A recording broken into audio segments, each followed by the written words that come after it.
نحمده ونصلي على رسوله الكريم أما بعد أعوذ بالله من الشيطان الرجيم بسم الله الرحمن الرحيم قل هل يستوي الذين يعلمون والذين لا يعلمون আজ আনন্দপূর্ণ একটি মুহূর্ত আমরা উপভোগ করছি। তারপরেও আজ আমরা প্রচণ্ড পরিমাণে ব্যথার মধ্যে আছি, কারণ এই জামিয়া রহমানিয়া পুষ্প উদ্যানে রক্তের সম্পর্ক ছাড়াই অসংখ্য দিন এই পাখিগুলো কাটিয়েছিল। আজ সেই পাখিগুলো বিদায়ী শব্দের আহ্বানে আপন আপন তরিতে ফিরে যাবে। সত্যি কথা বলতে কি, আগে অনেক বিদায়ী মুহূর্ত এই চর্মচোখে দেখেছি, তবে বুঝতে পারিনি যে এই বিদায়ী শব্দের স্বাদ এতটা তিক্ত। তবে বুঝতে পারিনি বিদায়ী শব্দের ভার এতটা কঠিন। তারপরেও সর্বসত্য কথা, বিদায় নিতে হবে। সেই দিকে লক্ষ্য করেই সর্বাগ্যে সীমাহীন প্রশংসা জানাই মহান সর্বশ্রেষ্ঠ প্রতিপালক আল্লাহ তাবারক তাআলার প্রতি, যিনি অনুগ্রহ পরায়ণ হয়েই আমাদেরকে মর্যাদাময় স্থানে উপনীত করেছেন। কারণ আমার সমবয়সী কত যুবক আজ মদ, গাঁজা, ড্রাগস, জেনা, ব্যভিচারের মধ্যে লিপ্ত আছে। রসুল হাদিস পাকে বলেছেন যে আল্লাহ তাআলা যার কল্যাণ চান তাকে দিনের গভীর জ্ঞান দান করেন। সত্যি বলতে কি, মনের মধ্য থেকে এই কথাটা বেরিয়ে আসছে, নিশ্চয় আল্লাহ তাআলা আমাদেরকে ভালোবাসেন। ওই জন্যই সেই গুনার বেড়াজাল থেকে আমাদেরকে মুক্ত করে আজ এই কোরআন এবং হাদিসের আদর্শে আদর্শিত করে এই জামিয়া রহমানিয়ার পুষ্প উদ্যানে একটা পুষ্পস্বরূপ পরিস্ফুটিত হবার মতো তৌফিক দিয়েছেন। এই শুকরিয়া যদি তামাম জীবন আদায় করি, তাও আদায় করতে পারবো না। তারপর পরেই সীমাহীন দরুদ এবং সালাম জানাই প্রাণপ্রিয় রসুলের প্রতি। আজকে আমরা একজন ডক্টর, একজন প্রফেসর, একজন ইঞ্জিনিয়ার হলে যতটা না আনন্দিত হতাম, তার থেকেও আজকে আমরা অধিক পরিমাণ আনন্দিত।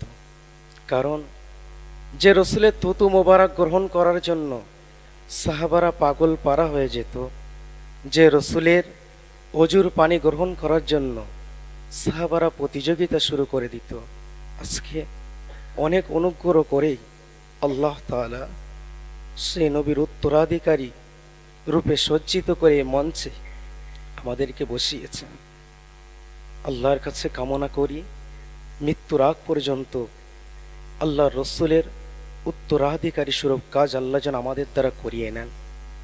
তারপর পরে আমাদের পিতামাতাদের প্রতি কৃতজ্ঞতা জানাই, যারা পাহাড় সমপরিমাণ আশা নিয়ে আমাদেরকে মাদ্রাসায় পাঠিয়েছিল। সত্যি বলতে কি, আমরা এখানে যারা আছি সবাই খুব গরিব পরিবারের ছেলে। হয়তো এমন হয়েছে আমাদের পিতামাতা তালিযুক্ত পোশাক পরেছে, অথচ আমাদেরকে রেখেছে রাজপুত্রের মতো। এমনও কোনো দিন ছিল যেদিন মায়ের কাছে হয়তো টাকা চাচ্ছিলাম, খাদ্যের জন্য বাড়ি কোনো টাকাও ছিল না, অল্প কিছু টাকা। তখন আব্বাজান সামনে আছেন, আব্বাজান নিজের দুর্বলতাটা বোঝাতে যাবেন, আম্মু তখন চোখের ইশারায় বলে, আমি দুশ্বাস না খেয়ে থাকতে পারবো, তো আমি আমার সন্তানের চোখের পানি আমি দেখতে পারবো না। আজকে সত্যি বলছি, এই যে সাজে সজ্জিত আছি, কে কতটা আনন্দিত আমি বলতে পারবো না। যে পিতা মাতা প্রত্যহ দোয়ায় আল্লাহর কাছে দোয়া করতো, আল্লাহ তুমি আমার সন্তানকে একটা যোগ্য আলেম করো। আজকে হয়তো সে পিতা মাতাকে অল্প হলেও খুশি করতে পেরেছি। আল্লাহর কাছে দোয়া করি যেন দুনিয়া এবং আখিরাতে সেই পিতা মাতার প্রকৃত সন্তানের পরিচয় দিতে পারি। তারপর পরে কৃতজ্ঞতা জানাই আমাদের প্রাণপ্রিয় মুফতি সাহেবের প্রতি, যিনি অক্লান্ত পরিশ্রম করে আজকে আমাদের এই জায়গায় এনেছেন। সত্যি বলতে কি, যখন পিতামাতার অশ্রু বিগলিত অশ্রু দেখে মাদ্রাসায় এসেছিলাম, মনে করেছিলাম যে মাদ্রাসায় কে সে আদর স্নেহই পাবো। এই 7টি বছরে জামিয়ে আছি, এখনো পর্যন্ত কোনোদিন মনে হয়নি যে আমি আমার পিতামাতার স্নেহ থেকে দূরে আছি। সত্যি বলছি, এই মানুষটা, একটা কথা ভেবেছেন, 5 জন সদস্যের একটা সংসার চালাতে গেলে কত কষ্ট হয়। আমরা তো টাইম মতো যখনই খানার টাইম আসে আমরা আমাদের প্লেটটা নিয়ে বোর্ডিংয়ের সামনে চলে যাই, অথচ ওই মানুষটা 500 সুগার নিয়ে মানুষের দ্বারে দ্বারে চলে যান আমাদের মতো নাদানদের জন্য যে আমার কিছু সন্তান আছে। তাকে কত কটু কথা, কত গালিগালাজ করা হয়, তারপরেও তিনি কখনো তার আসল পথ থেকে হেঁটে আসেন না। সত্যি কথা বলতে কি, আমি একটা কথা মনে করি, তিনি তো দিনের তারাক্কি চান, ইসলামের তারাক্কি চান, তারপরেও কেন তারাকে বিরোধিতা করা হয়? আজকে যারা বিরোধিতা করে তারা যদি তার কষ্টের সেই চিত্র একবার দেখত, তাহলে বিরোধিতা করতে গেলে তাদের ঠোঁটগুলো পুরো কম্পিত হতো। সত্যি বলছি, এই মানুষটাকে কখনোই ভুলবো না, যার হাসিটা সর্বদাই মনে পড়বে। যখনই মন বিচলিত হতো তখনই তার হাসিটা আমাদেরকে শান্তি দিত। এই মানুষটাকে হৃদয়ের মধ্যে সাজিয়ে রাখবো। যখনই নিজের জীবনকে অগোছালো মনে হবে তখনই এই মানুষের জীবনটাকে দেখে নিজের অগোছালো জীবনটাকে সাজিয়ে নেব।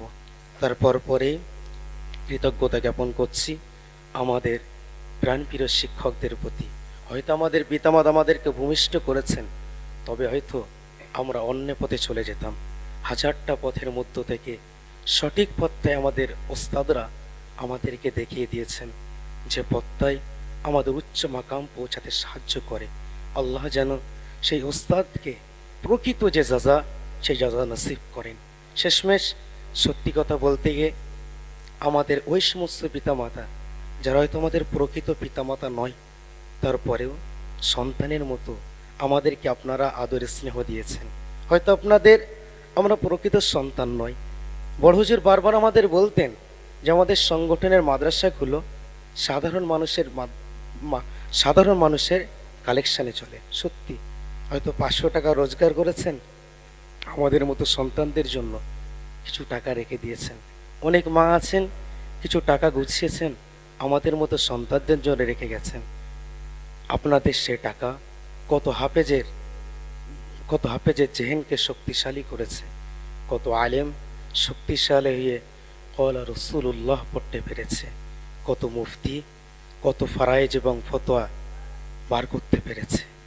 ওই জন্য আপনারা সর্বদাই আমাদের জন্য দোয়া করবেন, আমরা যেন প্রকৃত মেহনত দ্বারা সর্বদাই আপনাদের পাশে থাকতে পারি এবং কিয়ামতের দিনে আল্লাহর কাছে বলতে পারি, আল্লাহ, যে সমস্ত মানুষেরা হয়তো সামনে অনেক ব্যক্তিকে দেখেছে সুন্দর খাওয়া দাওয়া করতে, তারপরেও টাকাটা আল্লাহ আমাদের পেছনে দিয়েছিল, আল্লাহ দিনের জন্য যারা করেছে আপনি তাদেরকে জাহান্নামের আযাব দেবেন। এই দাবিটা যেন আল্লাহর কাছে করতে পারি।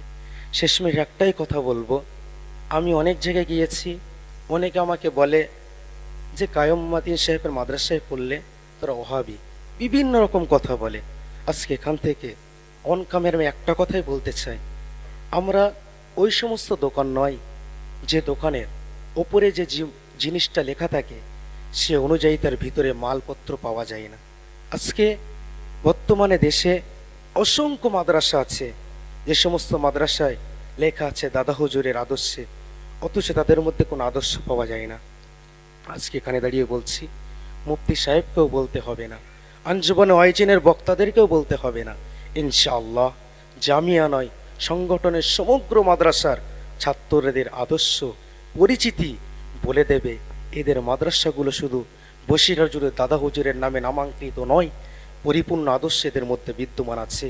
শুধু তাই নয়, এরা দাদা হুজুরের আদর্শকে ধ্বংসকারী নয়, বরং রক্ষক। আগামীতেও ছিল, বর্তমানে আছে, ভবিষ্যতেও থাকবে। আমাদের জন্য দোয়া করবেন। আল্লাহ যেন আমাদের সকলকে হাক্কানি আলম করে সমাজের জীবনে খেদমত করার তৌফিক দেন।